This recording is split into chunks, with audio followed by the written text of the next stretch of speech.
Evan Harper never imagined that moving to a quiet suburban street would put his life in danger, and Clint Ralston never thought his paranoia would turn deadly.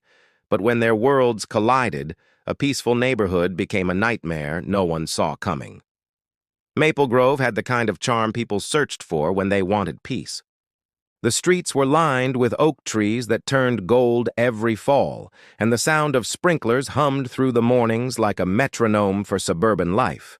Mailboxes stood in perfect rows, lawns were freshly trimmed, and neighbors waved to each other as if following an unspoken rule of politeness. It was a place where people left their doors unlocked, and the loudest noise at night came from crickets. For a long time, it seemed like nothing bad could ever happen there. When Evan Harper moved into the neighborhood, people were curious. He was in his early 30s, quiet, and always seemed lost in thought. He worked from home as a freelance designer, spending most of his time behind a computer screen. His house, a small brick structure with white shutters, sat at the very end of the cul-de-sac. It was peaceful, shaded by tall maples that brushed against his roof when the wind picked up. Evan liked it that way. After years in the city, surrounded by sirens and sleepless nights, the stillness felt like relief. Across the street lived Clint Ralston.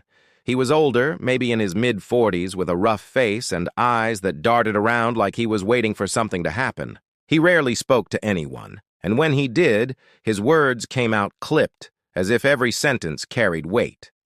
Neighbors described him as strange, but mostly harmless.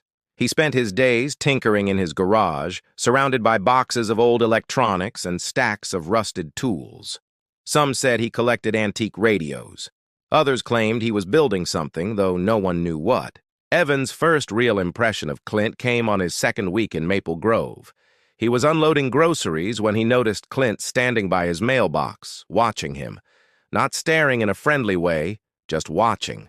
There was no expression on his face, no wave, no nod, just silence.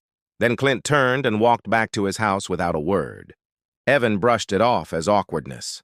After all, some people simply kept to themselves. Days passed uneventfully, but Clint's presence seemed to linger. He was always outside, trimming the same patch of grass, pacing along his driveway, or staring out from behind his curtains. Sometimes, late at night, Evan would look out his window and see the faint glow of a flashlight moving across Clint's yard. It gave him an uneasy feeling, but he told himself there was nothing to worry about.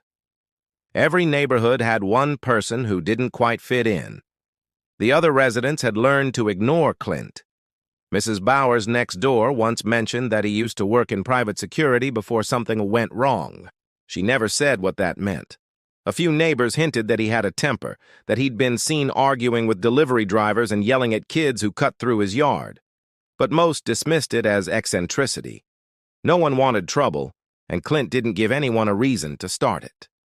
As summer settled over Maple Grove, the neighborhood remained picture-perfect on the surface. Families barbecued in their backyards, children rode their bikes down the street, and sprinklers arched water across driveways. Yet something about that small cul-de-sac began to feel off balance. Evan couldn't explain it, but he often sensed eyes on him even when the street was empty. The stillness that once felt comforting started to feel heavy, as if the air itself was holding a secret that no one dared to speak aloud. It started with small things, almost too minor to notice. One morning, Evan found his trash cans knocked over, their contents scattered across the street. He blamed raccoons and cleaned it up without much thought.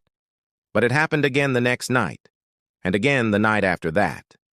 Each time the bins were not just tipped, they were dragged several feet from where he had left them. The lids were missing once, later found neatly stacked by his back fence.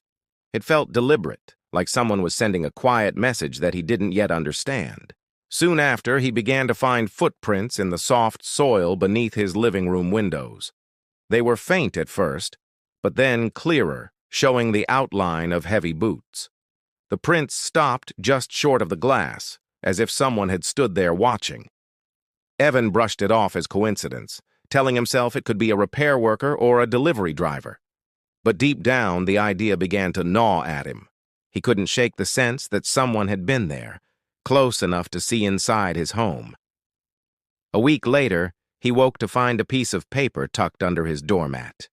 It was small, folded twice, and inside, written in thick black marker, were 3 words: "You're being watched."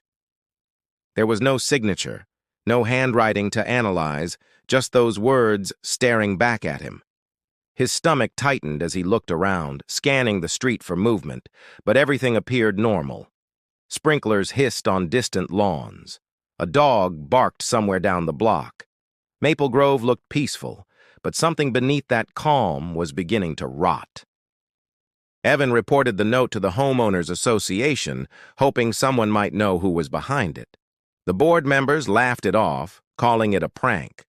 They told him the neighborhood kids liked to stir trouble during summer. He wanted to believe that, but he couldn't ignore how personal it felt. The handwriting wasn't childish, and the message carried an edge that chilled him more than he wanted to admit. To protect himself, he installed 2 security cameras, one at the front door and another above the garage. The next morning, he found both of them on the ground, their wires cut cleanly. There were no fingerprints, no evidence, just the faint smell of cigarette smoke lingering near the siding. It was the first time Evan felt genuine fear. He began double-checking his locks before bed, closing curtains even during the day, and avoiding his yard at night. Across the street, Clint's behavior grew stranger. His porch light flickered on and off at random hours, sometimes blinking in patterns, as if signaling to someone.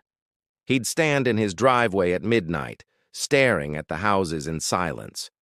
Neighbors whispered that he was losing his mind. Once, Mrs. Bowers swore she saw him digging holes in his backyard under a full moon. No one confronted him. No one wanted to be the reason he turned his attention toward them. Over time, Evan's sense of safety unraveled completely. The noises outside his window at night grew louder. He'd wake to the sound of metal scraping or faint footsteps on gravel. He tried to convince himself it was his imagination, a trick of nerves. But every morning, there was always something new out of place. A garden tool shifted, a gate unlatched, a single shoe print in the dew. The neighborhood's perfection had started to crack, and in the stillness that once brought him peace, Evan began to feel hunted. The night started quietly, the kind of quiet that makes every small sound feel magnified. Maple Grove had fallen into a deep summer stillness, the kind that wrapped the cul-de-sac in shadows and muted every distant bark or honk. Evan was asleep on the couch, having dozed off while trying to keep his mind calm after another day of unsettling signs outside his home. The lamps were off, the only light coming from the soft glow of the street lamps filtering through the blinds. At exactly 2:17 a.m., the peace shattered. The sound of gunfire echoed through the neighborhood, 3 sharp cracks that seemed impossibly loud in the night. Windows rattled, doors shook, and the sound carried across the cul-de-sac, waking neighbors in a panic. Some ran to their porches, some stayed hidden behind curtains, and one neighbor quickly dialed 911, hands trembling. It wasn't just the sound of the shots. It was the realization that something terrifying had finally come to life in their seemingly safe street.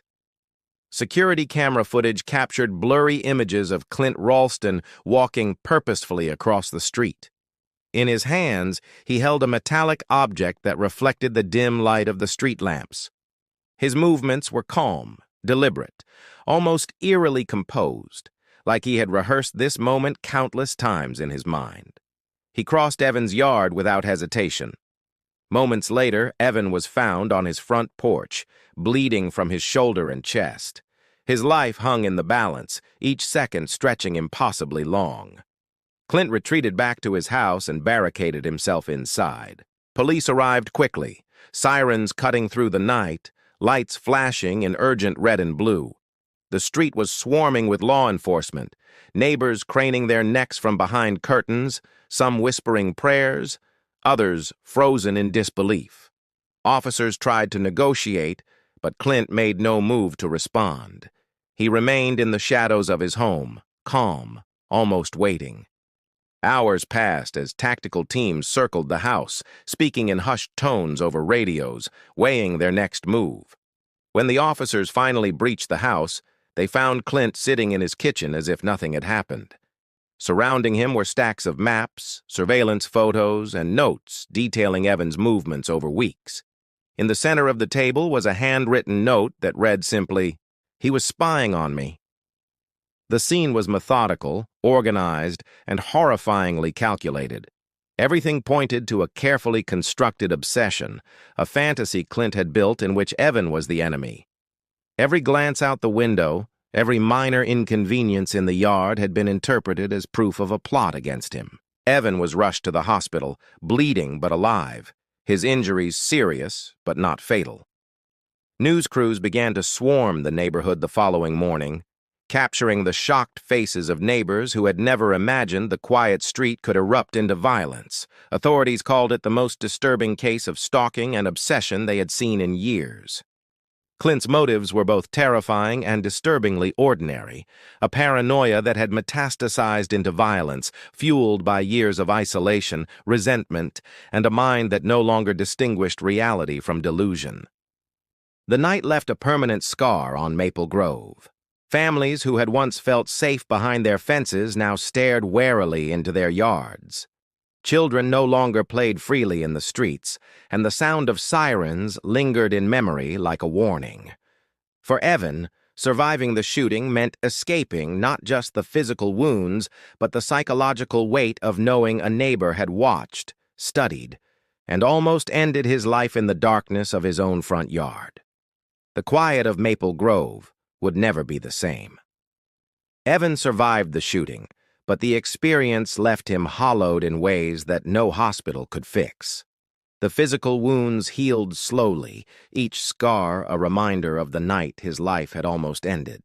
He could no longer return to Maple Grove, not because of fear alone, but because the very air of the neighborhood carried memories that refused to fade. Streets that once seemed peaceful now felt like traps, and every familiar landmark, the oak trees, the white fences, the neatly trimmed lawns, was tainted by the memory of gunfire and surveillance. Clint Ralston was taken into custody, and the investigation revealed the full extent of his obsession. Police found his home transformed into a fortress of paranoia. Every corner, every shelf, every surface was filled with evidence of his meticulous surveillance. Cameras, notes, and photographs documented the lives of dozens of neighbors, but Evan's file was by far the largest, spanning hundreds of pages. Each image showed Evan in daily routines, leaving for the grocery store, watering his lawn, taking out the trash. Clint had been recording him for weeks, sometimes from across the street, sometimes from hidden vantage points in his own yard. The detail of the obsession was staggering, the level of planning precise, and the motive chillingly clear. In Clint's mind, Evan was a threat that had to be eliminated. The neighborhood struggled to recover. Families sold their homes, unwilling to remain in a place where violence had erupted so close to home. Streets that had once rung with children's laughter became quiet. Maple Grove's charm faded beneath the weight of fear and suspicion. People installed cameras, alarms, and reinforced locks, but the comfort of safety could never fully return. Even months later, passing cars would slow as drivers remembered the night of the shooting and neighbors would exchange cautious glances instead of casual hellos. For Evan, survival brought a mix of relief and trauma. He moved to another city, far from the cul-de-sac, but the psychological scars persisted. He had trouble sleeping, often checking windows in the middle of the night, scanning shadows for signs of intrusion. Ordinary sounds, creaking floors, rustling leaves, distant footsteps, triggered memories that replayed in vivid, unstoppable loops. Friends noticed the change. He was quieter, more guarded, and hesitant to form close attachments. The violence had left him alive but altered, his sense of trust fractured. The legal proceedings against Clint were extensive. He faced multiple charges, including attempted murder, assault with a deadly weapon, and unlawful surveillance. Courtrooms were packed as neighbors testified, recounting strange behaviors and incidents that had seemed minor at the time, but now formed a pattern of obsession and menace. Psychologists called Clint a textbook case of extreme paranoia and fixation, a mind that had become consumed by delusions so intense that reality had no weight. The sentence was long, ensuring he would never walk free in Maple Grove again. Years later, Maple Grove regained a semblance of normalcy, though the memory of that summer lingered like a shadow. New families moved in, unaware of the terror that had once unfolded in the quiet cul-de-sac. But those who had lived through it knew better. Security lights flickered, doors were double-checked, and strangers were watched with suspicion. The legacy of that night was a reminder that even the calmest streets could hide danger, that sometimes the person you least expect, the neighbor across the street, the familiar face in a familiar house, could be the source of unimaginable violence. The lesson remained clear.